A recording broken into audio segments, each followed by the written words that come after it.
Welcome to Flip the Switch Music Podcast. My name's Hunter. My name is Joe. And today we're going to be talking about the Quadeca Voice Memos album.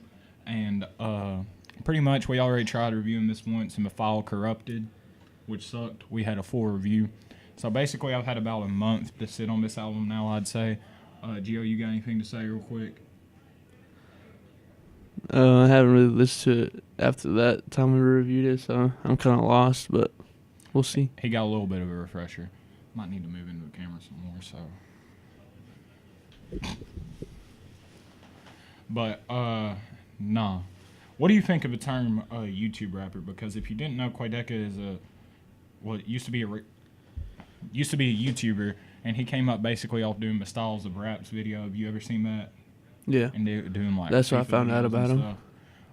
But he came up off that, and a lot of people would classify him as a YouTube rapper, but I don't really classify him as that. I think he's a real artist based off what he's done. Or, heck, I don't even think YouTube rapper is a fair term sometimes. Oh, yeah, and if you're wondering why I'm wearing my glasses, I got a big, ugly bruise on my eye right now, so, yeah, we're not taking my glasses off. So, what do you think of the term YouTube rapper? I guess it's just like maybe somebody that started off doing YouTube and then wants to move on from YouTube to music. Sometimes it doesn't end up going well, but I agree with you. I feel like he doesn't really count as a YouTube rapper anymore because, to be honest, he's pretty good. Yeah, and then I also don't think it's fair because if you didn't know, artists like Justin Bieber. Oh, yeah. Who's another one that got their start on YouTube, like uploading covers and stuff? Oh, yeah, Post Malone was in, like, a Minecraft video years ago, so I've known about him before he ever blew up. So, yeah, I don't think it's a fair term, but there's some new people coming over from YouTube into rap. They're actually really good. Dax has some pretty solid songs, like his Tupac remix to Changes. Quadeca released a really solid album, which we're about to talk about. And then there's other artists like KSI, which are really bad. You got anything else? And Jesus said Jake Paul. God, I got the hiccups. All right, you got anything to say? No, we can start. All right. So the first track on this album was Ego Death. Do you remember much about it? Not really, but That's the one where it started off. Isn't it about his ego? Yeah, it's talking about his ego pretty much and how you basically kind of need an ego to make it. I'd say that's what this track's trying to spread. And I think it's a solid message to have in a song. I mean, he also talks about how he got comments saying he should kill himself and stuff like that. But, yeah. Yeah, he said at least 5,000 comments this week said I should kill myself. I'm a freak and I'm too weak. And that all his music effing sucks. He's a geek. And then he said, I'm everything they want to be. That's the problem with me. Which is a pretty solid little verse, I'd say, in my opinion. Because he's basically saying it's all for jealousy. What do you think of it? Reading the lyrics, yeah. Sounds like it. So, solid track. Did you like it? Yeah. All right, I guess we can move on to the next track now, Imagination, which samples Gene Wilder's Charlie and the Chocolate Factory song. That's the movie, right? Yeah. This is probably one of my favorites off this. It sounds like a good summer track, and I'm pretty sure if he pushed this as a single, it could be pretty big. What do you think of the track? So out of this whole album, this is the one I really, really enjoyed. So I remember this one, of course. And I first caught it, and that's why it stuck in my head because of of the sample he used and his flow on it, too. And then I like some of the little subtle bars in it, like all the odds were against me, like Croatia and I'm Rakitic, which is a soccer reference. I thought that was pretty good. And then the chorus is really catchy, talking about basically like how all this is pretty much happening now. He's finally blowing up and he's being what he wanted to be. I'd say this is a really solid track, and if he pushed it as a single, it could be big. I guess we could get into the next track now. A Dream I Can't Remember interlude. This was the first interlude on this album. Normally interludes, if you don't know what that is, they're little short tracks that transfer throughout the album, and basically they're a good segue into different tracks on your album. So some of the times it's pretty solid to have. This one, I like how it built up till it got to that little chorus part, and then the beat would like drop, and it felt like really atmospheric and stuff like that. This is a really solid interlude. I liked what he did with it and how he's just talking about. It's basically leading into the next track, which I'm pretty sure is The Man on My Left Shoulder. If A it lot ain't, of I'm going depth to sound with really it. stupid. Yeah, The Man on My Left Shoulder. No, it's Thank You Next. Never mind. So I feel like this just pretty much popped up to lead into The Man on My Left Shoulder, so I felt like it probably could have been better there. This song is mostly about drug use and personifying it. So, yeah, pretty solid track. You got anything to say about it? So when we first recorded this album or the review, I hated this one. So, and my opinions are still the same. This song? Yeah. A Dream I Can't Remember? Oh. Yeah, we're still on A Dream I Can't Remember, not Thank You Next. Oh. Alright. But, yeah. What do you think of that song, A Dream I Can't Remember? I mean, it's just an interlude song. I mean, it's pretty cool. All right. I guess next track. This one has the first feature on the album, Thank You Next, featuring Sad Throsty. I really liked the production on this track, and I thought some of the bars were cool. And then I liked Sad Frosty's verse, and I liked how his flow would come into like a big, like, it'd sound angry sometimes on this track, which was really cool. And I actually like Quadeca's flow. He's got a solid flow. I'm going to let you talk about this track. We're on Thank You Next now, so you could trash it. I forgot why I hated it. I think I just didn't like the flow and I didn't like the beat of it. It was just, for me, it was just trash. Just straight up. Dang. That's tough. Did you like it? Yeah, I actually like this track a decent bit. I liked the beat. I liked the verses. So, yeah, I guess we can move on. Next track was The Man on My Left Shoulder, which was pretty impressive. It's a few parts to this song. It has a bunch of beat switches, and to make a almost 7-minute long song for somebody of like, not saying like, sounds bad. For somebody on his level right now to release a 6-minute long song pretty much and keep it interesting throughout is very impressive. So I liked it. He's basically just talking about like, say everything that's happening in his life and how there's like a metaphor for a man on his left shoulder, and he's blaming the man on his left shoulder for like all the problems going wrong in his life and stuff like that.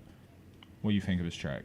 You said it's pretty impressive that he made a 7-minute song Yeah. at his level.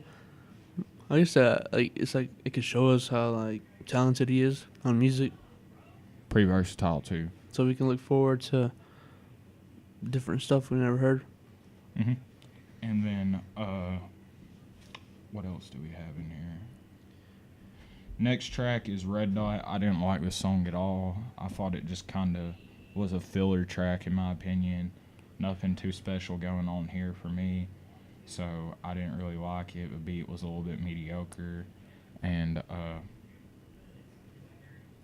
yeah, I just read a lyric on this and he's talking about critics. So, yeah, I guess he's talking about me because I don't like this song. What do you think? I liked it.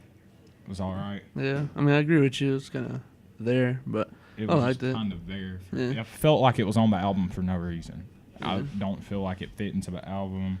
Didn't say much about it. And then, oh yeah, I also like on this album how, you know, some tracks near the end you won't even be able to tell like it's the same track. It's Oh, like yeah. the little interlude parts. I liked the second part of this song more. It felt like that should have been the song in my opinion, because then he starts talking about he's been here for so long just to throw it all away, and the expectations are rising with the numbers, but he feels like it's getting under his skin and it's tearing his bones apart. And then, yeah. And then he talks about how he's 17, which is really impressive. I forgot to bring that up. Do you know he's only 17 years old? He might be 18 now. Hold up. Let me look up how old he is right now. 18 years old now. I was right. So, yeah, that's really impressive for his age. Not even the legal drinking age yet. So, what do you think of pretty this good. song? Oh, yeah, I just asked you. We're on the same track. What do you think of the second part of this song? I forgot how I went. You want me to play the little ending real quick? Yeah. I don't think a YouTube rapper will copyright strike us, so or not a YouTube rapper, an artist. Like, I don't think coming from YouTube, he's gonna copyright other people coming from YouTube.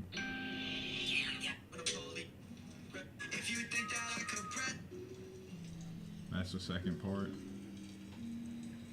How it's switched into I really like the beat. It's pretty good.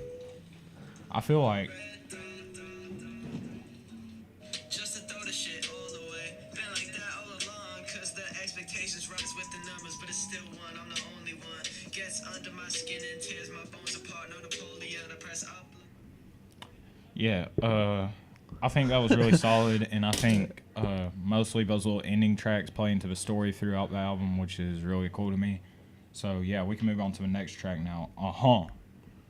You hated the intro to this one, remember? Yeah, I'm laughing at this beat. I'm laughing. yeah. I thought it was kind of cringy. I could agree, it's pretty corny, but actually I like the song, I like the beat, the flows, and all that. And if you didn't know, Quadeca has admitted one of his biggest inspirations is Playboy Cardi, which you don't hear a lot of rappers saying that. I can see why. Yeah, I like the song. I thought it was really solid. I like the flows and everything. I still listen to this track without about a month listening. I feel like at the end I should save the tracks that have stuck with me the most when we do the favorite tracks part. All right, so yeah, what do you think of this song? I have the same opinions on Thank You Next for the beginning of it. The rest of it is pretty good. I like the little build up he does right there where he's like, how got zero cosigns, but he going mainstream with his streams. Sleeping on me like ZZZZ. Who's next up? Well, it's easy to see. They don't want to make a track featuring me because it sounds like they're featured on me. I remember we'll add a little bit at the end. Me.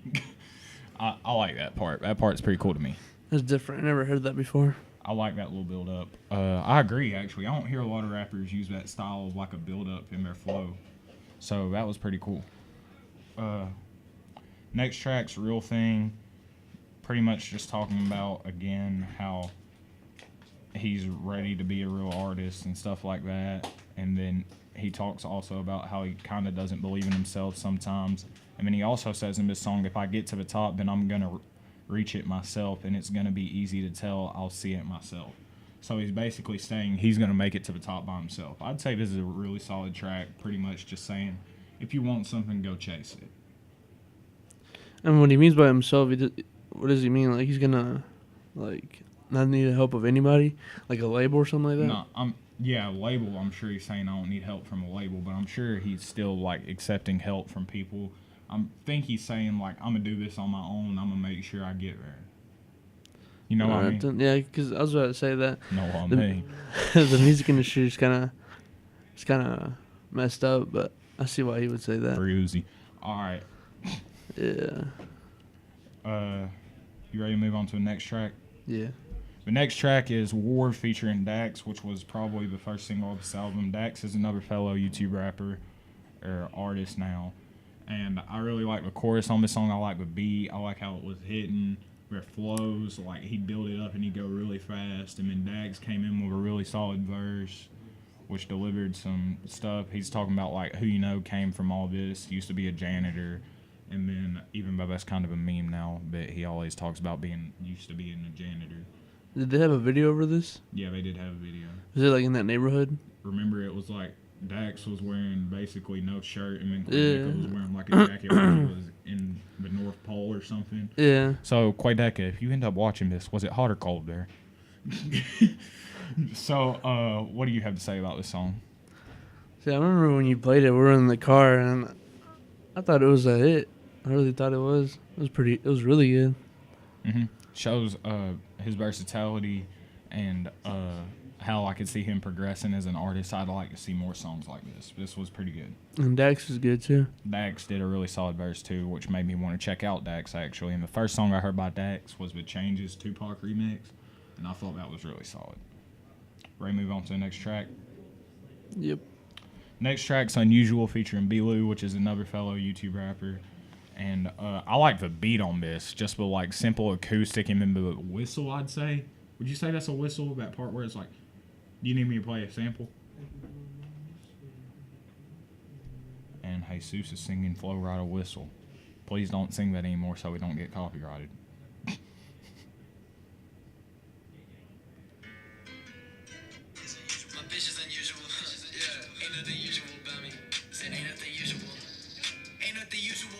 where it hits right there. It's like, woo.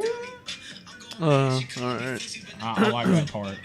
And then I thought his verses were pretty solid. He just ends up talking about like he's next up. I'd say this is more of a braggadocious track on the album. It was meant to be a single. It's meant to be fun, which I think was another solid part of this album. It had that mix of fun tracks, and then it had that mix of like, if you really think about it now, dang, I just thought of this like on the spot, so this is gonna sound really sloppy. So the man on my left shoulder talking about all the bad. So when those tracks pop up, he's talking to the man on his left shoulder. But then you know how there's the angel on the other shoulder, which is happy and stuff. So you got that mix of tracks. You got the right shoulder, then you got the left shoulder. And if you notice how it keeps on going like back and forth between songs, Yeah. it feels like every once in a while he's talking to one on his left shoulder, which would be the devil, and then sometimes he's talking to the angel on one of his shoulder, which are the more happier songs. And then, I think I just found out something. I think you just did. And then, all right, so we had a little camera cut. Basically, what I was saying, where was I at? The man on the left shoulder and the man on the right shoulder. You were talking about Red Dot. Red Dot, that's right. I just got to the song Red Dot. How it ends at the end, the man on his left shoulder keeps coming back. Oh, yeah, and then he talks about in other songs, which we'll get to at the end, how he's like, I was wrong about the man on my left shoulder was wrong all along. Yeah. So He's I think I just him. found out something. I hope I didn't just do such a deep analysis that he wasn't even thinking of. But like how Red Dot would end and the interlude would get kind of sad. He's talking to the man on his left shoulder again. And then the happy songs are the man on his right shoulder, which would be like the angel. Mm-hmm. There you have it. I think That's crazy. I thought of that on the spot. Yeah, that just came to my head out of nowhere. And Well, at least I know now. All right, so now we're back to the song Unusual. B-Lou comes in with a solid verse. I like some of his lyrics in it. Run up the digits, add up the money. Girls want to love me, kick it like rugby. I got the hundreds, count them in public. He kind of sounds like Block Boy JB on this track, which was kind of cool. Oh, yeah, I remember we flow talked on about this. Yeah. So, really solid verse. I like the track. You got anything else to say? No. All right, next track's Rowboat Interlude. Just kind of felt like it was there. I didn't really think anything of it. I remember maybe he's saying, like, this is the end of a journey since it's at the end of an album, like he's finally hit the shore, and he's about to have that come together with the man on his left shoulder and right shoulder. Perhaps. Hold up. Next track's called Oz. And then if I'm right, then he says, I woke up and my eyes were sore. I gave every last tear that I had. Don't think I can cry no more. What if this album's supposed to play out like a dream? Like how he says a dream I can't remember, and the dream's him talking to the... And then the rowboat hit the shore, the crying he's talking about in that last song where he comes in right here. I can cry no more. He's woken up from the dream. I think I just went way too deep with this, but I feel like maybe that's right. I don't know. That would be really cool, actually. Yeah. I liked Oz, though. It was an alright track. He just talks about, like, how he's losing time. Oh, yeah, that makes sense. Losing time going into the last track. He's about to end it. Like the album. I'm going way too deep, but maybe I just found something out. Maybe.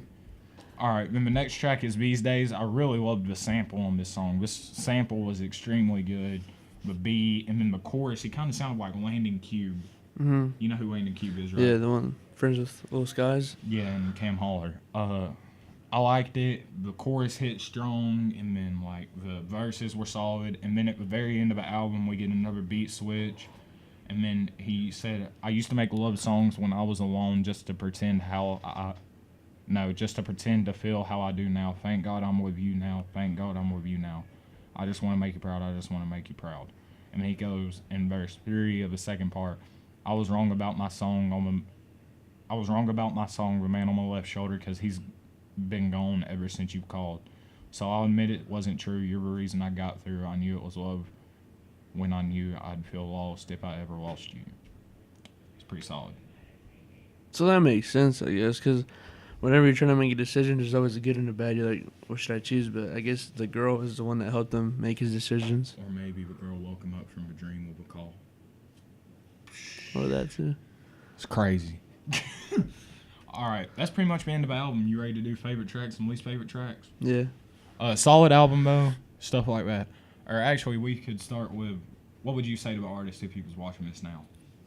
I'm really glad to see his come up because I remember when I first saw him, he was like making pretty interesting content, and then he told me that he started off playing FIFA. So from FIFA, like video games, to like music, and then actually blowing up, that's pretty cool. So I can't wait to see what else you make. If he was watching this right now, I want to know if maybe I was right with my huge theory that just came in.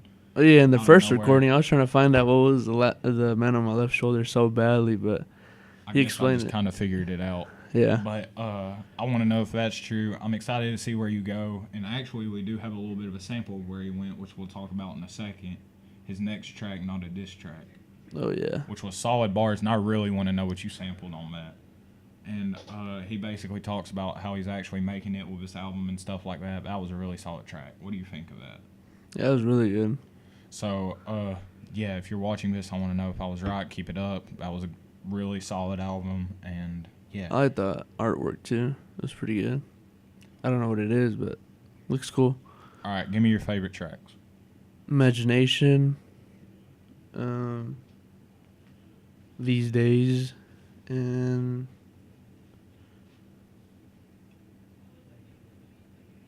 War. All right, my favorite tracks would be Imagination. It stuck with me the most. It's still on my playlist. These Days and The Man on My Left Shoulder, I'm going to put them in as a combined pick. And then I'd say War. My least favorite track, though, was easily Red Dot. I didn't like the beginning of it at all. Give me your least favorite track. Thank You Next. Shocker. Yeah, and I that's thought pretty Red much Dot it. was pretty good. What would you give a score for the album? Out of 10. A 7.5. I'd give it a solid 8 out of 10. It's So, pretty good. That's pretty much it. This has been the Flip the Switch Music Podcast. My name's Hunter. My name is Gio. Bye. My name is